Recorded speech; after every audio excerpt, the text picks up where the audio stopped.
چاہیے گردین و دنیا میں سکو دل کی خوشی، صحبت علماء میں آ کر سیکھو باتیں علم کی۔ الحمدللہ رب العالمین والصلاة والسلام علی سید المرسلین، اما بعد فاعوذ باللہ من الشیطان الرجیم، بسم اللہ الرحمن الرحیم۔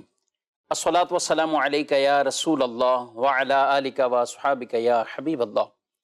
الصلاة والسلام علیک یا نبی اللہ وعلی آلک واصحابک یا نور اللہ۔ مدنی چینل کے ناظرین، پروگرام علم کی باتیں، اس میں آپ کو خوش آمدید کہتے ہیں۔ اللہ رب العالمین ہم سب کو علم دین کی باتیں سیکھنے والا، سمجھنے والا اور اس پر عمل کرنے والا بنائے، اور علم نافع کی دولت ہم سب کو عطا فرمائے۔ ان دنوں میں بطور خاص امام اہل سنت مجدد دین و ملت امام احمد رضا خان علیہ رحمت الرحمن، آپ کے تذکرے ہیں۔ آپ کے عرس مبارک کی شایان شان طریقے سے تقاریب کا انعقاد ہو رہا ہے۔ مساجد ہوں یا عام جگہوں پر بھی الحمدللہ عشاق بڑی کثرت کے ساتھ ان کا ذکر خیر بھی کرتے ہیں۔ کہیں ان کی کرامات پر بیان، کہیں ان کے زہد و تقوی پہ بیان، کہیں ان کی علمی مہارت پر بیان، اور بطور خاص اعلیٰ حضرت علیہ رحمہ جو کہ اپنے ویسے تو ہر فن میں جیسے کہا جائے کہ مولا ہیں، ہر فن کے ماہر ہیں، لیکن آپ کی جو پہچان ہے وہ فتویٰ ہے۔ آپ کی پہچان وہ اگر حدیث کے طور پہ بات کریں تو کہنے والوں نے آپ کو امیر المومنین فی الحدیث کہا۔ تفسیر پر اگر لکھنے کے لیے آتے ہیں تو آپ ایک سورہ مبارکہ کے اوپر ہی سینکڑوں صفحات وہ تفسیر کے لکھ دیتے ہیں۔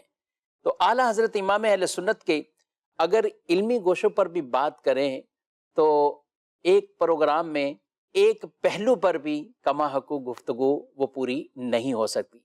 بہرحال آج ہم گفتگو کریں گے اعلیٰ حضرت کے علم حدیث پر، اور آج ہمارے ساتھ اس پروگرام میں موجود ہیں قبلہ شیخ الحدیث مفتی محمد حسان عطاری صاحب۔ حضرت آپ کو خوش آمدید کہتے ہیں۔ کیسے مزاج گرامی آپ؟ الحمدللہ۔ اور انہی کے ساتھ ہمارے ساتھ اس پروگرام میں استاد الفقہ مفتی محمد جمیل صاحب ہیں، آپ کو بھی خوش آمدید کہتے ہیں۔ جزاکم کیسے آپ کے مزاج گرامی؟ الحمدللہ علی کل حال۔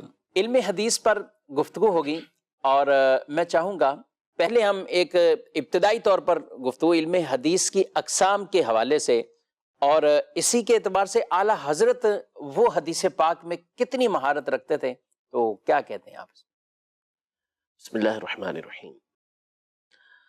دیکھیں، میں کوشش کروں گا کہ عوامی جو طرز ہو اسی پر امام اہل سنت کے علم حدیث میں مہارت کے حوالے سے کچھ گفتگو ہو جائے۔ ویسے بنیادی اعتبار سے اگر ہم علمی اصطلاح کے اندر جائیں گے تو علم حدیث کی دو قسمیں بنتی ہیں، علم حدیث روایتاً اور درایتاً۔ اب یہ بھی ڈیٹیل طلب ہے ان کی تفاصیل، لیکن ان دو قسموں کے اندر ایک علم حدیث درایتاً ہے۔ اس کے حوالے سے امام حازمی رحمۃ اللہ تعالی علیہ نے یہ ارشاد فرمایا کہ اس کی 100 اقسام ہے اس کی، اور فرماتے ہیں کہ اس کی ہر قسم ایسی ہے کہ اگر طالب علم یعنی علم طلب کرنے والا اگر اپنی ساری زندگی اس کے اندر گزار دے تو اس کی ساری زندگی اسی میں پوری ہو جائے گی۔ اس قدر علم حدیث کے اندر وسعت موجود ہے۔ علماء کا ایک مقولہ ہے کہ العلم ثلاثۃ، علم 3 طرح کا ہے۔ علم ندج واحترق، ایک علم ایسا کہ جسے پکایا گیا اور پکا پکا کے جلا دیا گیا۔ علم ندج ومحترق، کہ ایسا علم کہ جو پکایا گیا لیکن اسے جلایا نہیں گیا۔ علم ما ندج ومحترق، نہ پکایا گیا نہ اسے جلایا گیا۔ جلانے سے مراد یہ ہے کہ جب ہم کسی چیز کو پکائیں اور جل جائے تو اس کا مطلب ہوگا کہ وہ بہت زیادہ پکا دیا گیا، یعنی ضرورت سے زیادہ اس پر کام ہو گیا، ضرورت سے زیادہ اس کو پکا لیا گیا۔ تو علم حدیث کے حوالے سے علماء نے یہی ارشاد فرمایا کہ اس پر اس قدر کام ہوا ہے، اس قدر کام ہوا ہے کہ گویا کہ جتنی ضرورت تھی اس سے بھی زیادہ علماء نے علم حدیث کی خدمت کی ہے، اور عوام کے سامنے، امت کے سامنے اس فن کو ایک منقح کر کے، ایک واضح کر کے رکھ دیا ہے، اور حدیث کی ہر نوع کو، ہر قسم کو، ہر طرح کی بات کو امت کے لیے واضح طور پر سامنے رکھا ہوا ہے۔ تو اس قدر علماء نے اس کی خدمت کی ہے، اور انہی خدمت کرنے والوں میں سے ایک نام امام اہل سنت رحمۃ اللہ تعالی علیہ کی ذات کا بھی ہے۔ ماشاءاللہ ماشاءاللہ۔ یہ جو اقسام کے آپ نے جو دو اصطلاحیں بیان کی ہے، میں چاہوں گا ان کی بھی تھوڑی سی وضاحت کر دیں۔ دیکھیں بنیادی اعتبار سے حدیث نام ہے کہ نبی پاک صلی اللہ علیہ وسلم جو فرمائیں، قول آپ کا، فعل یعنی جو آپ صلی اللہ علیہ وسلم نے کیا، آپ علیہ السلام درمیانہ چال چلتے تھے، چلتے ہوئے ایسا محسوس ہوتا تھا کہ جیسے آپ اتر رہے ہیں۔ آپ صلی اللہ علیہ وسلم کا انداز تھا کہ آپ سیدھے ہاتھ سے لیتے تھے، سیدھے ہاتھ سے دیتے تھے، سیدھے ہاتھ سے آپ کا کھانا ہوتا تھا، ہر ذیشان کام آپ سیدھی جانب سے شروع کرنا پسند فرمایا کرتے تھے۔ تو یہ جو فعل ہوتا ہے، کام ہوتا ہے، اس کو بھی حدیث کہتے ہیں۔ اسی طرح نبی پاک صلی اللہ علیہ وآلہ وسلم کے سامنے کوئی کام کیا گیا اور آپ علیہ السلام نے اس پر خاموشی اختیار فرمائی، کسی صحابی رضی اللہ تعالیٰ عنہ نے کوئی کام کیا یا کوئی بات ذکر کی کہ ہم اس طرح کرتے ہیں اور آپ علیہ السلام نے اس کو مقرر رکھا، تو اس کو تقریر کہا جاتا ہے، مقرر رکھنا، باقی رکھنا، تو اس کو بھی حدیث کہا گیا ہے۔ تو بنیادی اعتبار سے اس کا نام حدیث ہے۔ اب علم الحدیث روایتاً اس کا مطلب ہوتا ہے کہ علم ما اضیف الی النبی صلی اللہ علیہ وسلم من قول او فعل او تقریر او صفت خلقیت او خلقیت، یعنی جو باتیں نبی پاک صلی اللہ تعالی علیہ وآلہ وسلم کی طرف منسوب ہیں، آپ کا قول ہو، آپ کا فعل ہو، آپ کی تقریر ہو، آپ علیہ السلام کی صفت خلقی ہو، آپ کا گورا ہونا جس کے اندر سرخ رنگ ملا ہوا ہے، آپ علیہ السلام کی آنکھ مبارک کس طرح تھی اس کا علم ہونا، آپ علیہ السلام کے چلنے کے انداز کا معلوم ہونا، آپ علیہ السلام کے اخلاق کریمہ کا معلوم ہونا، سخاوت کا معلوم ہونا، یہ تمام کی تمام چیزیں، ان کے علم کو علم الحدیث روایتاً کہتے ہیں۔ اور علم الحدیث درایتاً کا مطلب ہوتا ہے کہ ایسے قواعد، ایسے اصول، ایسے ضابطے اور قانون کہ جن کے ذریعے آپ یہ جان سکیں کہ یہ بات نبی پاک صلی اللہ تعالی علیہ وآلہ وسلم کی طرف جو منسوب کی جا رہی ہے وہ درست ہے یا نہیں، اگر درست نہیں تو کس درجے کی درست نہیں، درست ہے تو کس درجے کے اندر درست ہے، جس کو صحیح، حسن، ضعیف، یہ جو اقسام ہوتی ہیں ان کی پہچان، اس کو ایسے قواعد، ایسے ضابطے کہ جن کے ذریعے سے آپ یہ بات جان لیتے ہیں کہ یہ بات نبی پاک صلی اللہ تعالیٰ علیہ وآلہ وسلم کی طرف جو منسوب کی جا رہی ہے وہ صحیح ہے یا نہیں ہے، ایسے قاعدوں کو جاننا، ایسے اصول کو جاننا، یہ علم الحدیث درایتاً کہلاتا ہے۔ تو یہ اس کی دو قسمیں ہیں۔ پھر عام طور پہ جو ابحاث ہوتی ہیں، جو اصول لکھے جاتے ہیں، وہ سارے اسی دوسری قسم کے اندر لکھے جاتے ہیں، علم الحدیث درایتاً کے۔ ماشاءاللہ۔ علم الحدیث کے حوالے سے ہم یہ گفتگو کر رہے ہیں، اور اعلیٰ حضرت اور علم حدیث، یعنی ایک تو ان کے اس اصول و ضوابط اور قواعد پر اور اسماء و رجال کے حوالے سے مہارت ہونا، اور ایک یہ کہ حدیث مبارکہ کے اوپر اعلیٰ حضرت علیہ رحمہ کو حافظے کے اعتبار سے، استحضار کے اعتبار سے، جب آپ کتب تحریر کرتے تھے، فتاویٰ لکھتے تھے، اس وقت ایک ایک فتوے کے اندر بسا اوقات آپ درجنوں، بلکہ درجنوں نہیں سینکڑوں بھی حدیث ایسی ہیں کہ آپ کے ایک ایک سوال کے جواب ایک ایک رسالے کے اندر اعلیٰ حضرت نے اس موضوع پر حدیث طیبہ کو جمع فرما دیا ہے۔ جمیل صاحب، میں چاہوں گا اسی کا ہی کچھ اگر آپ خلاصہ بیان کر دیں، اور یہ کسی کے بھی آدمی کی مہارت کو دیکھنے کے لیے کہ ایک موضوع پر بسا اوقات ایک ہے، دو ہیں، آج بھی ہم فتویٰ لکھتے ہیں تو اگر عام طور پر قرآن پاک کی ایک آیت ہے، ایک دو حدیث ہیں اور لکھ کر، لیکن اتنی بکثرت روایات، آپ کا یہ حافظہ بھی اعلیٰ حضرت علیہ رحمہ کا، استحضار بھی، اس پر کچھ آپ ارشاد فرمائیں۔ بسم اللہ الرحمن الرحیم۔ امام اہل سنت اللہ تبارک و تعالیٰ کے فضل و کرم سے اس دنیا کے لیے ایک نعمت ہیں، اور آپ کی جو حیثیت ہے وہ مجدد اسلام کی ہے۔ امام اہل سنت اعلیٰ حضرت رحمۃ اللہ تعالیٰ علیہ کو اللہ تبارک و تعالیٰ نے اس گزشتہ صدی کا